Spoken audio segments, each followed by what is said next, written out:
বাংলায় বাঙালিকে বাংলাদেশি বলে দাগিয়ে দিয়ে বেধড়ক মার প্রতিবাদে রাস্তায় বাংলা পক্ষ।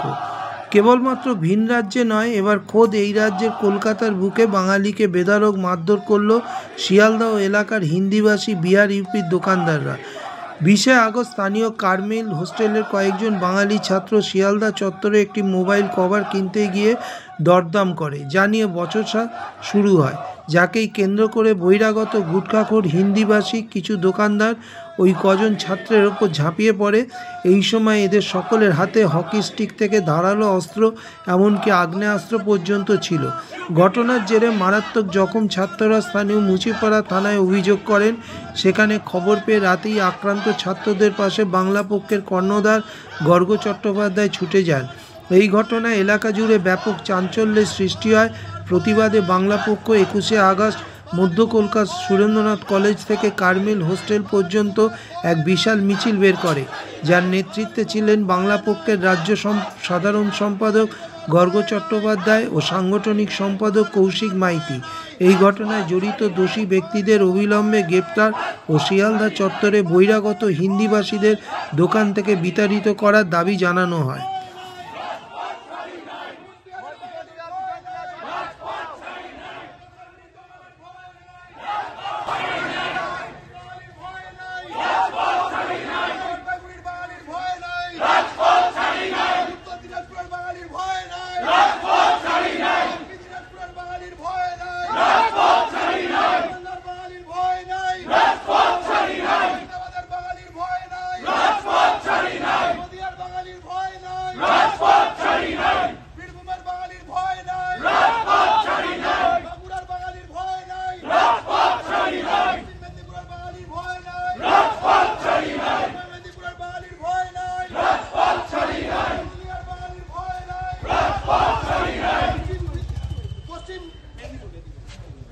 পশ্চিম বর্ধমানের বাঙালির ভয় নাই, রাজপথ ছাড়ি নাই।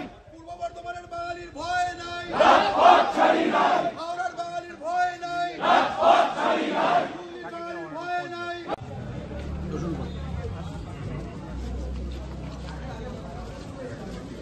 বাঙালি মানে বাংলাদেশি, বাংলা ভাষা মানে বাংলাদেশি ভাষা। এটা শুধুমাত্র বিহারে থাকা লোকটা বা ইউপিতে থাকা লোকটার মাথায় ঢুকে নেই। এটা এই বাংলায় যে এসেছে, করে খেতে এসেছে, ভিক্ষে করে খেতে এসেছে, কারণ সেখানে ভিক্ষের জায়গা নেই, খাওয়ার জায়গা নেই, সেই জন্য বাংলায় এসেছে ভিক্ষে করে খেতে। বাঙালির দয়ায় দোকানটা চলে, বাঙালির দয়ায়, বাঙালি বসতেই ছিল বলে তাদের মাথায় ঢুকে আছে। এতটাই বাঙালি বিদ্বেষী যে বাংলা মানে বাংলাদেশি ভাষা, বাঙালি মানে বাংলাদেশি। একটা কভারে দরদাম করার পর একটু কথা শুরু হতেই কি করে বাংলাদেশি বেরোয়। দুদিন আগেই আমাকে নিউ মার্কেট থেকে একজন ফোন করেছে, দাদা দাম করেছি নিচ্ছি না বলে, পছন্দ হয়নি নিচ্ছি না বলে আমাকে মারধর করছে, বাংলাদেশি বলছে। এটা এই রক্তে ঢুকে গেছে, ওই রক্তকে আমরা ক্লিন করে দেবো, একদম বিশুদ্ধ করে। জয় বাংলা যেমন জিওলিন দিয়ে জল শুদ্ধ করে, তেমনি জয় বাংলা ওষুধ দিয়ে আমরা ওদের রক্ত শুদ্ধ করে দেব। আমরা আইন সংবিধানে বিশ্বাস করি, তাই পুলিশের কাছে অনুরোধ জানাচ্ছি, প্রত্যেকটা ক্রিমিনালকে গ্রেপ্তার করতে হবে এবং যাতে এই ক্রিমিনালরা শিয়ালদা দোকান করতে না পারে সেই ব্যবস্থা করতে হবে। এদের হাতে মারতে হবে, এদের ভাতে মারতে হবে, এদের আইনে মারতে হবে। আমরা এখন হাতে মারার দিকে যাবো না, আইনে ভরসা করব। আইন ওদের শাস্তি দেবে, কিন্তু ভাতে মারতে হবে। শিয়ালদায় দোকান ওদের চালানো যাবে না। যারা বাঙালিকে বাংলাদেশি বলে, বাঙালির বিরুদ্ধে কথা বলে, বাঙালিকে মারধর করে, বাঙালি ছাত্রদের, এটা দোকানদার। হকি স্টিক, কাট্টা বন্দুক, ছুরি এই নিয়ে আক্রমণ যারা করে তারা দোকানদার কি করে হয়? এই দোকানদার বাংলায় চাই না। ওরা নাকি খুব ভালো ব্যবসা করতে পারে, হকি স্টিক নিয়ে ব্যবসা, ওদের হকি স্টিকের ব্যবসা, ওদের কাট্টার ব্যবসা। শিয়ালদায় 10 দিন ছাড়া ছাড়া 10টা বন্দুক উদ্ধার, বড় বাজারে 5 দিন ছাড়া ছাড়া 20টা বন্দুক উদ্ধার। কোথায়? পুরো একটা অস্ত্র ভান্ডার উদ্ধার। বাংলাকে ওরা ধ্বংস করতে নেমেছে। আমরা বাঙালি শত্রুদের ধ্বংস করব, এটা আমাদের শপথ। কারমাইকেল হোস্টেল, এই যে এখানকার ছেলেমেয়েরা মার খেয়েছে, ছেলেরা, সিউর ছেলেরা, পুলিশ প্রশাসন দ্রুত ব্যবস্থা নিক। এবং যেখানে বাংলায় যত বহিরাগত আছো, বাংলায় থাকতে গেলে বাঙালিকে বাংলাদেশি বলে এবার কিন্তু অন্য জিনিস হবে। বাঙালিকে দুর্বল ভেবো না, বাঙালিকে দুর্বল ভেবো না, এটুকু বলতে চাই। জয় বাংলা।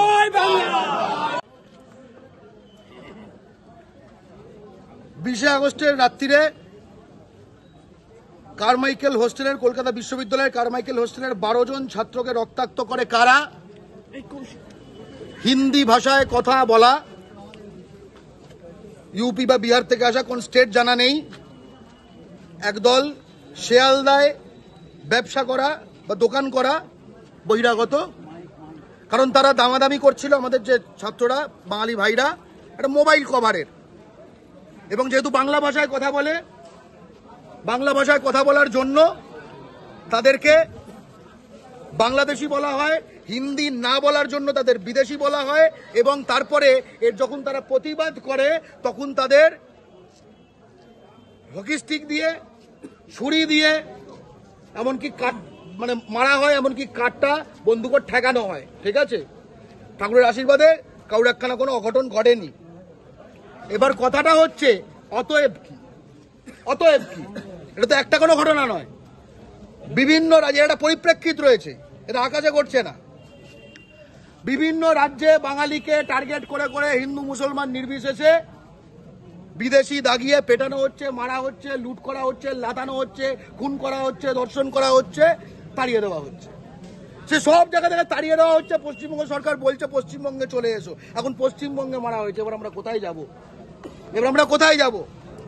তাই প্রথম আমাদের প্রশ্ন হচ্ছে যে পশ্চিমবঙ্গে আমাদের নিরাপত্তা সুনিশ্চিত করতে হবে, এবং পশ্চিমবঙ্গে বাঙালি নিরাপত্তা সুনিশ্চিত করার জন্য বাঙালির শত্রুদের পশ্চিমবঙ্গে ঘোরাফেরা করা চলবে না। হয় বাংলার বাইরে থাকবে, যে পশ্চিমবঙ্গে জেলে থাকবে, যে কোনো একটা। হয় বাংলার বাইরে থাকবে, যে পশ্চিমবঙ্গ জেলে থাকবে। আমরা বাংলা পক্ষের তরফ থেকে কালকে রাত্রে মুচিপাড়া থানায় যাই, যখন এই ঘটনা ঘটার একটু পরে। 7 জনের মেডিকেল হয়েছে, 8 জনের মেডিকেল হয়েছে, 12 জনের মতো আহত। ওদের বিভিন্ন সময় কাউন্ট করেনি, 20-30 মতো নানা কাউন্ট ছিল। ঠিক আছে, এই প্রতিটি পশ্চিমবঙ্গে যেন করে না খেতে পারে তার সুনিশ্চিত করতে হবে। 2, এই যে প্রত্যুত্তর দিতে হবে, তাতে যেন কারমাইকেল যে হোস্টেল সহ পশ্চিমবঙ্গের কলকাতা, বিশেষ করে শহরাঞ্চলগুলোর প্রতিটি ছাত্র, বাঙালি ছাত্র এবং যুবতী শ্রেণী, তারা যেন নিরাপদে ঘোরাফেরা করতে পারে। কালকে তাদের ওইখানে যেতে হবে। কালকে তাদের ভাইরা ভাই,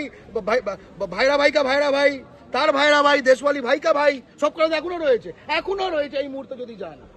গতকাল রাত্রে যখন আমি গেছিলাম মুচিপাড়া থানায়, তখন দেখেছি কি কান্না কান্না কান্না একদম। কিন্তু ওই কান্না কিন্তু জমাট বেঁধেছে, 24টা ঘন্টা হয়ে গেছে। ওই কান্না জমাট বেঁধে এখন বাঙালির মনে হয়ে গেছে ঘেন্না ঘেন্না ঘেন্না। খুব স্পষ্ট কথা, একটাই স্লোগান এখন বাঙালির, আর নয় কান্না, এবার হবে ঘেন্না। আর নয় কান্না, আর নয় কান্না। জয় বাংলা।